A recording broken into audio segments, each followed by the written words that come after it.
Selamat pagi Ibu Bapak dan saudara sekalian. Hari ini saya akan mengajak kita untuk melihat satu bagian firman Tuhan yang terambil dari 1 Korintus pasal yang ke-12 ayat 12 dan 13. Demikian firman Tuhan.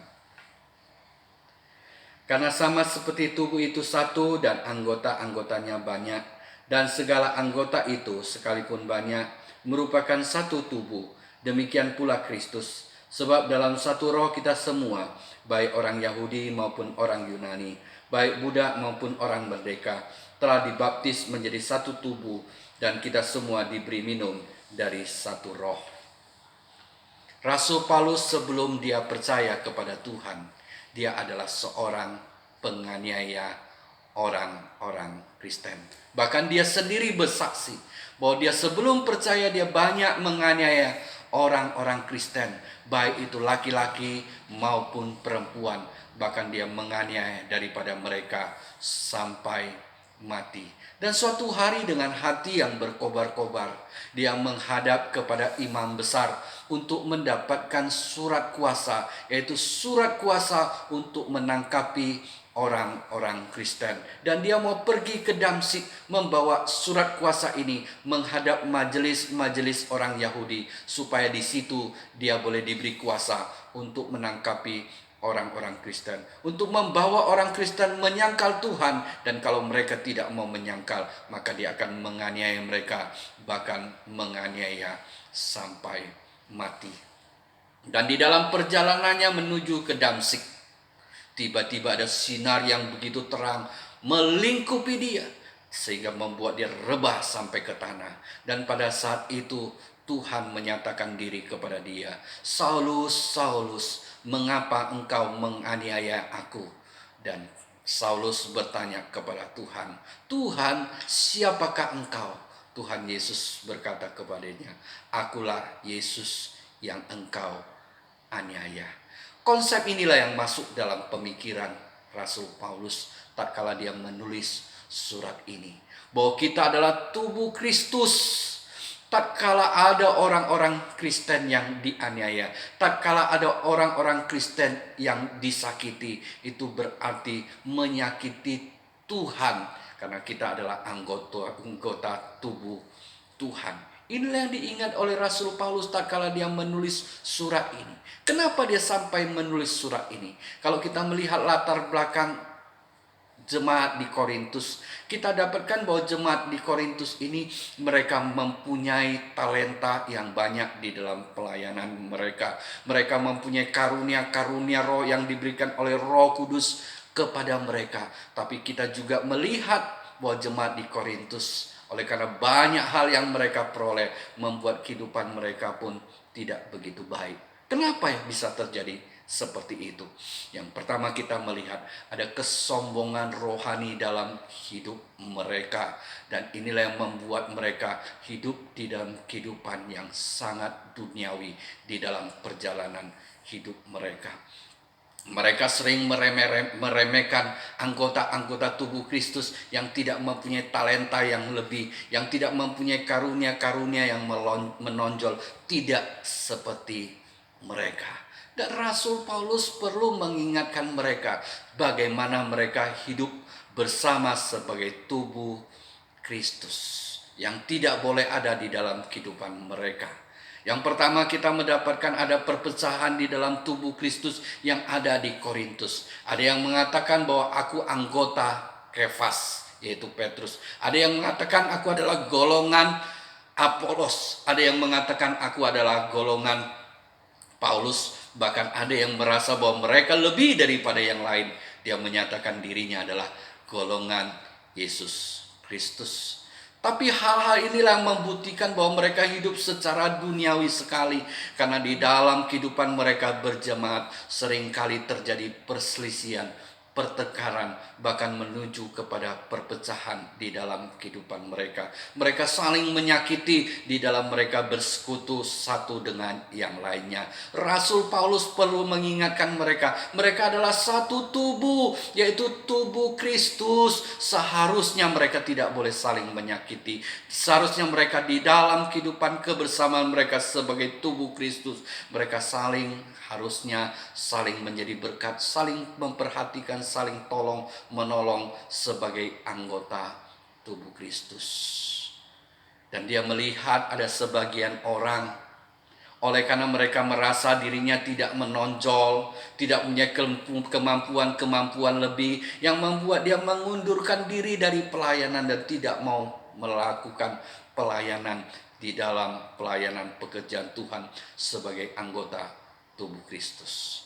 Oleh sebab itu Rasul Paulus menasihati mereka supaya mereka mengingat bahwa mereka sebagai kaki bukan berarti mereka bukan adalah tangan, maka mereka tidak bagian daripada tubuh Kristus. Bukan berarti karena mereka telinga dan mereka bukan mata, maka mereka bukan anggota tubuh Kristus.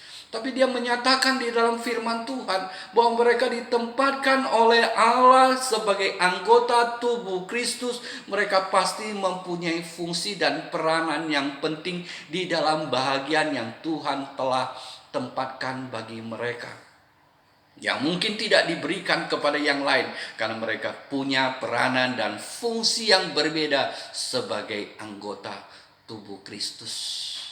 Walaupun mereka tidak menonjol, tapi ada bagian-bagian daripada yang mereka lakukan itu sangat penting. Suatu masa usus buntu dianggap adalah satu bagian anggota tubuh yang tidak penting, bahkan tidak berguna. Mereka tidak tahu apa fungsi dan peranan daripada usus buntu itu. Tapi belakangan baru diketahui bahwa usus buntu mempunyai peranan yang penting, di mana di usus buntu inilah terkumpul bakteri-bakteri yang baik untuk membasmi dan membunuh bakteri-bakteri yang jahat, supaya tubuh kita sehat, tubuh kita kuat. Jadi kita melihat bahwa sebagai anggota tubuh Kristus, kita masing-masing punya peranan, punya fungsi masing-masing. Hendaklah kita sebagai tubuh Kristus, kita tidak boleh meremehkan diri kita di dalam pekerjaan Tuhan. Inilah yang terjadi di dalam jemaat di Korintus. Ada sebagian orang yang begitu mengagungkan dirinya sedemikian rupa dan memandang remeh orang-orang lain, dan orang-orang lain ini membuat mereka menjadi minder dan akhirnya mengundurkan diri dan tidak mau ambil di dalam kehidupannya pelayanan pekerjaan Tuhan.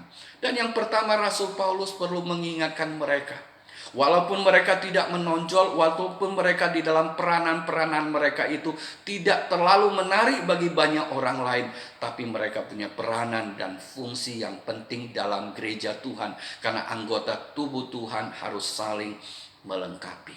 Dan di segi yang lain dia juga mengingatkan orang-orang yang punya karunia-karunia, punya talenta-talenta yang lebih dalam kehidupan mereka, untuk tidak menjadi sombong, seperti mata yang mengatakan kepada kaki bahwa aku tidak membutuhkan engkau, seperti kepala yang mengatakan kepada tangan, aku tidak membutuhkan engkau. Betulkah mereka tidak membutuhkan bagian anggota tubuh yang lain karena mereka punya kelebihan yang lain dalam hidup mereka, di dalam pelayanan mereka yang begitu menonjol, yang mungkin merasa luar biasanya mereka? Firman Tuhan di dalam ayat 18 mengingatkan bahwa anggota-anggota tubuh yang kalian anggap begitu lemahnya adalah anggota-anggota yang kadang-kadang anggota tubuh yang sangat dibutuhkan oleh gereja. Inilah yang sering terjadi di dalam gereja Tuhan. Orang mungkin hanya melihat kepada orang-orang yang sering tampil di gereja yang di depan, yang dapat dilihat bahwa gereja ini dapat maju karena ada pengkhotbah yang luar biasa. Gereja ini dapat maju karena ada pemain musik yang luar biasa, ada yang memimpin pujian yang luar biasa, ada singer dan lain sebagainya yang luar biasa yang sering kita lihat. Tapi seringkali jemaat lupa untuk melihat ada bagian penting daripada gereja Tuhan yang dilakukan orang secara sembunyi, yang tidak banyak diketahui oleh orang banyak. Dan peranan mereka sangat dibutuhkan. Peranan mereka, fungsi mereka sangat dibutuhkan oleh gereja. Bagaimana gereja itu dapat bertumbuh sedemikian rupa adalah karena dukungan doa daripada jemaat Tuhan yang tidak banyak dilihat oleh orang lain. Mereka tiap pagi datang ke gereja, mereka tiap pagi di rumah mereka berdoa untuk gereja Tuhan, berdoa untuk pendeta-pendeta, berdoa untuk jemaat, berdoa untuk majelis, berdoa untuk pekerjaan Tuhan, supaya Allah Roh Kudus berkarya sedemikian rupa untuk memakai mereka menjadi pekerjaan Tuhan menjadi luar biasa. Bukankah kita membutuhkan mereka sebagai pekerjaan Tuhan yang untuk saling melengkapi? Dan ada lagi banyak pekerjaan Tuhan yang tidak kelihatan, yang mungkin tidak banyak orang melihat. Bagaimana gereja bisa melakukan pelayanan dengan baik yang sudah dilakukan terlebih dahulu oleh saudara-saudara yang mungkin kita tidak lihat waktu mereka melakukan pekerjaan mereka. Mereka membersihkan gereja, mereka mempersiapkan bangku-bangku, mereka mempersiapkan sound system dan lain sebagainya, supaya di dalam beribadah seluruh jemaat dapat beribadah dengan nyaman dan enak. Peranan mereka sangat dibutuhkan. Bahkan ada anggota-anggota gereja yang mungkin kita tidak ketahui, di mana di dalam hatinya terbeban kepada jiwa-jiwa yang dalam kesulitan, jiwa-jiwa yang dalam keadaan terpuruk. Mereka datang ke rumah mereka untuk menasihati, untuk membantu, untuk menolong, untuk menemani mereka. Yang peranan yang mungkin di dalam gereja kita tidak dapat lihat dengan jelas, tapi peranan mereka penting untuk melengkapi gereja Tuhan. Bahkan ada jiwa-jiwa, ada saudara-saudara kita yang siap menjenguk, membesuk jiwa-jiwa yang baru untuk mereka bawa datang kepada Tuhan. Tapi kadang-kadang jiwa-jiwa ini setelah percaya kepada Tuhan, mereka melupakan saudara yang telah membawa mereka ke gereja. Adakah bisa terjadi seperti itu? Bisa, dan seringkali terjadi. Tak kala dia sudah percaya kepada Tuhan, dia bersaksi bahwa dia percaya kepada Tuhan. Oleh karena pengkhotbah ini, pengkhotbah yang luar biasa, pengkhotbah yang sangat terkenal. Dia mengatakan dia percaya karena pendeta ini. Dia lupa bagaimana saudaranya dengan setia datang membesuk dia, dengan setia datang ke rumahnya, bawa dia ke gereja. Bahkan banjir-banjir sekalipun, saudara kita ini datang dengan setia kepada dia untuk menguatkan dia dan membawa dia datang ke rumah Tuhan, dan akhirnya dia percaya. Bukankah mereka peranannya penting? Bukankah fungsi mereka sangat dibutuhkan di dalam gereja? Dalam hal ini bukan kita melebihkan satu dengan yang lainnya, tetapi gereja Tuhan bicara bagaimana kebersamaan mereka sebagai tubuh Kristus. Bagaimana mereka satu dengan yang lainnya adalah penting adanya untuk mereka saling melengkapi, untuk kita saling melengkapi satu dengan yang lainnya, saling memberkati, saling membangun satu dengan yang lain, supaya kita menjadi satu tubuh Kristus yang kuat dan yang kokoh. Bagaimana kita menjadi berkat satu dengan yang lainnya, sebagaimana kebersamaan kita sebagai tubuh Kristus. Bahkan firman Tuhan mengingatkan kembali bagaimana kebersamaan kita sebagai tubuh Kristus. Kalau kita merasakan bahwa orang ini kurang terhormat menurut pandangan kita, maka kita harus memberikan penghormatan yang khusus untuk dia. Dan kalau kita merasa bahwa anggota tubuh Kristus ini kurang elok, firman Tuhan katakan, beri perhatian kepada mereka. Inilah kebersamaan sebagai tubuh Kristus, untuk kita memuliakan Tuhan, untuk kita satu dengan yang lainnya menjadi berkat, untuk kita saling tolong menolong, untuk kita saling membangun satu dengan yang lainnya, sehingga tak kala dia terpuruk kita mengangkat dia. Tapi demikian juga tak kala kita dalam kondisi yang tidak di dalam kondisi yang ideal, dia dapat membantu kita membangun satu dengan yang lainnya. Itulah tujuan daripada tubuh Kristus, ada kebersamaan untuk saling menjadi berkat, dan akhirnya kita boleh memuliakan Tuhan. Ada sebuah cerita, ada 3 sahabat melakukan perjalanan di dalam keadaan hujan salju yang begitu deras. Dan pada saat di tengah jalan mereka mengalami badai salju yang cukup kuat. Dan keadaan seperti itu membuat salah satu teman mereka menjadi sakit dan tidak dapat melanjutkan perjalanan lagi. Dan keadaan kritis seperti itu, mereka mulai berdialog. Apa yang mereka harus lakukan?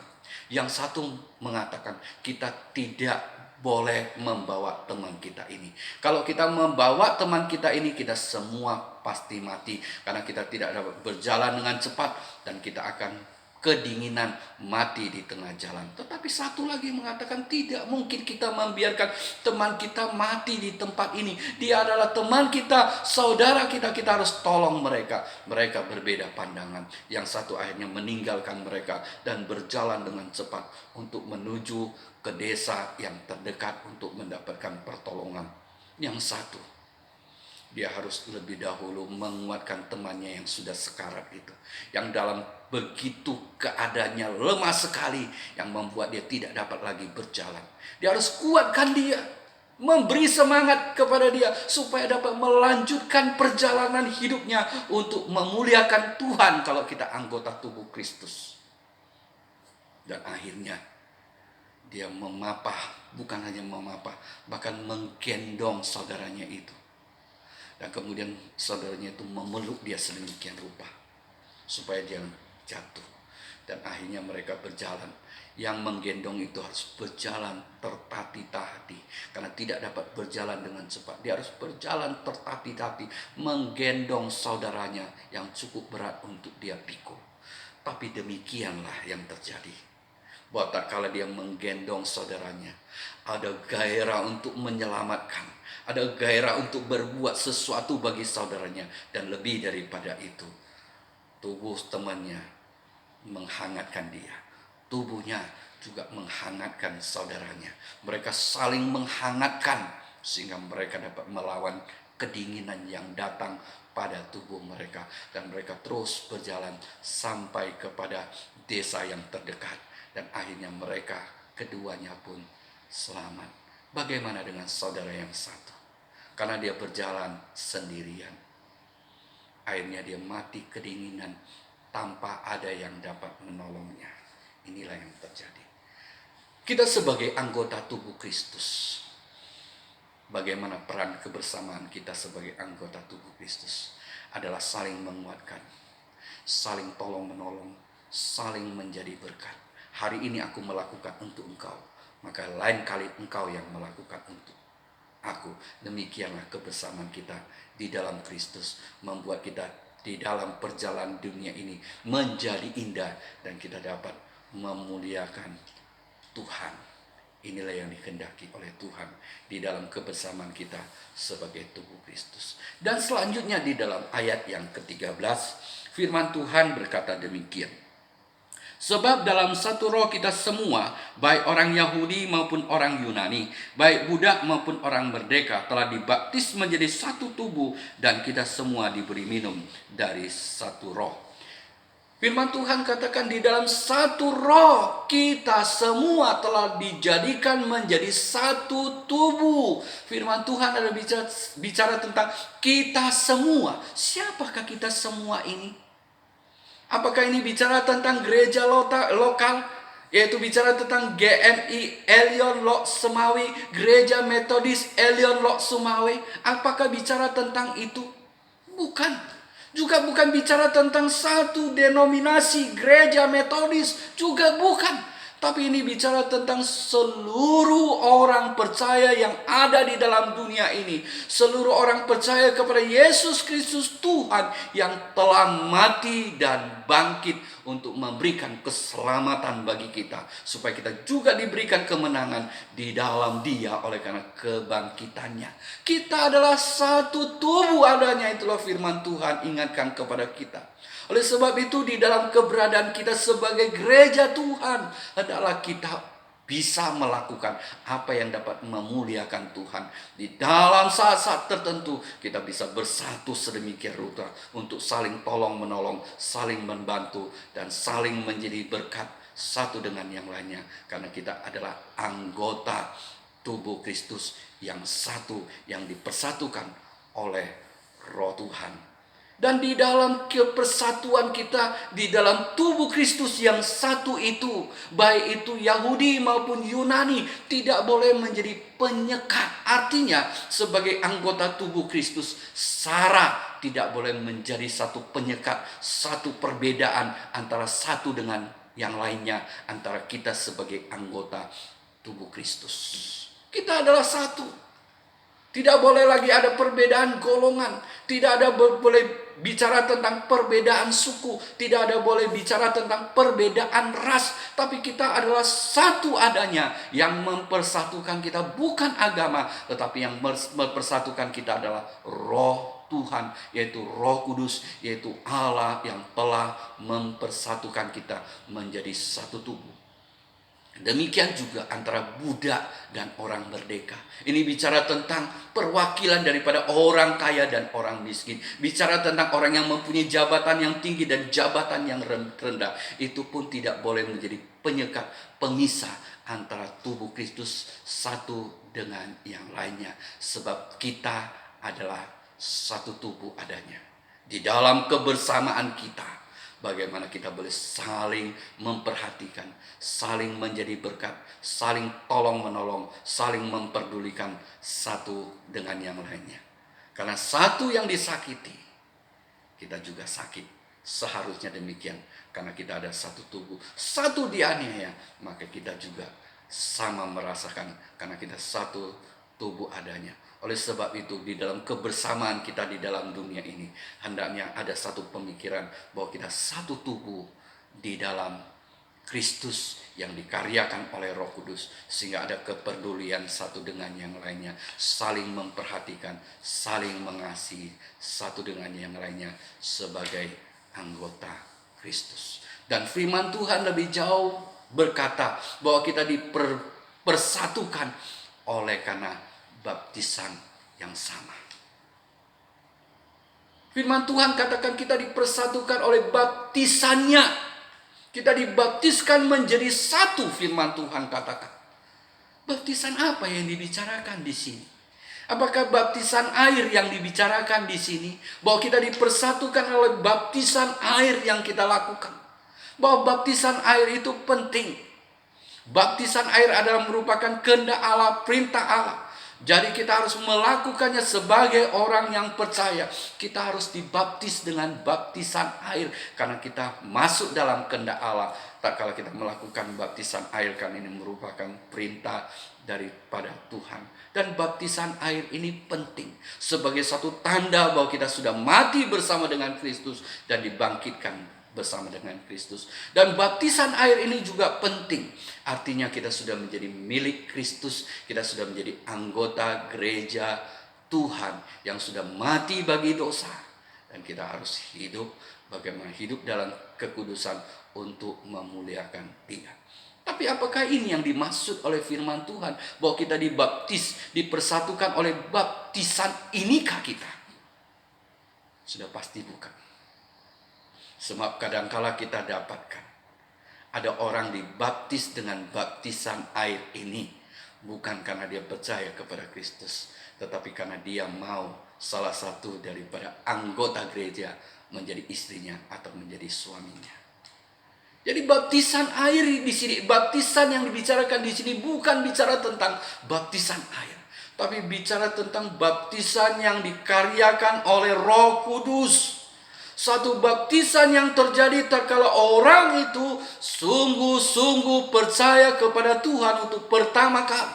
Di situ Roh Kudus berkarya di dalam dia, membawa dia menjadi anggota tubuh Kristus, di mana dimulai dari kelahiran baru, dia dilahirkan kembali oleh Roh Kudus melalui karyanya tatkala dia percaya kepada Kristus. Yang lama sudah berlalu, sesungguhnya yang baru sudah datang. Dia sekarang menjadi anggota tubuh Kristus tak kala dia percaya kepada Tuhan, tak kala dia percaya kepada Yesus Kristus untuk pertama kali dengan sungguh-sungguh. Roh Kudus ada di dalam dia dan menjadikan dia menjadi anaknya. anak daripada Tuhan kita Yesus, anak daripada Allah Bapa, dan diberikan kuasa untuk menjadi saksinya. Itulah yang dimaksud dengan baptisan ini. Jadi bukan bicara tentang baptisan air, dan bicara tentang diberi minum oleh Roh yang satu.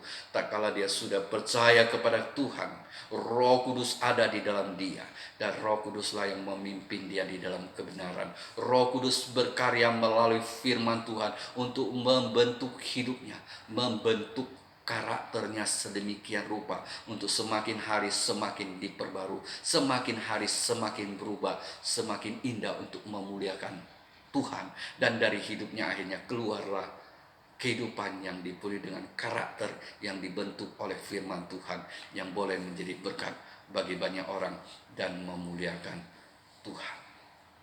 Dan setelah dia menjadi tubuh Kristus, dia mulai berkarya untuk melengkapi gereja Tuhan. Dan setiap tubuh Kristus, Tuhan telah memberikan talenta, Tuhan telah memberikan karunia-karunia roh kepada dia yang berbeda satu dengan yang lainnya, untuk gereja Tuhan saling melengkapi. Anggota tubuh Tuhan saling melengkapi satu dengan yang lainnya. Tidak ada anggota tubuh Kristus yang tidak berfungsi. Tidak ada satu anggota tubuh Kristus yang tidak mempunyai peranan dalam gereja Tuhan. Mereka punya fungsi masing-masing. Biarlah oleh pimpinan Roh Kudus kita tahu di mana kita berperan, di mana kita berfungsi, sehingga fungsi itu menjadi satu hal yang melengkapi gereja Tuhan, sehingga gereja Tuhan menjadi kuat, gereja Tuhan menjadi indah, dan kita bisa memuliakan nama Tuhan. Amin. Kita berdoa.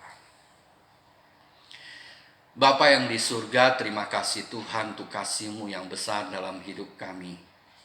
Kami bersyukur Engkau telah menjadikan kami menjadi anggota tubuh Kristus. Dan kami tahu Engkau begitu peduli kepada kami sebagai anggota tubuh-Mu ya Tuhan kami. Engkau mengasihi kami sedemikian rupa ya Tuhan, dan Engkau tidak pernah membiarkan kami dianiaya, disakiti, karena kami tahu Engkaulah yang akan menjadi pembela kami. Terima kasih Tuhan untuk firman-Mu. Tuhan, kiranya Engkaulah yang berbicara lebih dalam, lebih luas di dalam setiap kami, dan Engkau berkatilah setiap jemaat Tuhan melalui firman-Mu. Inilah doa kami yang kami alaskannya di dalam nama Tuhan Yesus Kristus. Amin.